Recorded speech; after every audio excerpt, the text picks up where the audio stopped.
Alam niyo po ba ang laki ng gantimpala ng pag-uumrah sa buwan ng Ramadan?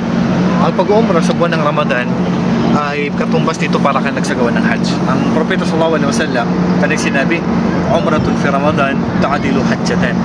Wa fi riwayatin, "Ta'dilu hajjatan ma'i." Ang sabi ng Propeta sallallahu alaihi wasallam, ang pagsasagawa ng umrah sa buwan ng Ramadan ay katulad na ang gantimpala niya katulad ng nag-Hajj.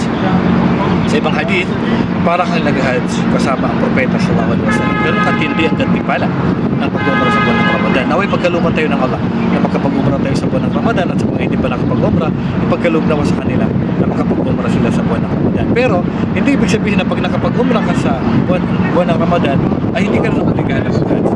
Gantimpala lang yun. Pero pagiging obligado ng Hajj ay hindi pa rin matatanggal yun. Mananatili pa rin obligado sa iyong Hajj kung hindi ka pa nakapag-Hajj. So napakalaki mo ng gantimpala ng pag-umrah sa buwan ng Ramadan, katulad ng pag-ibig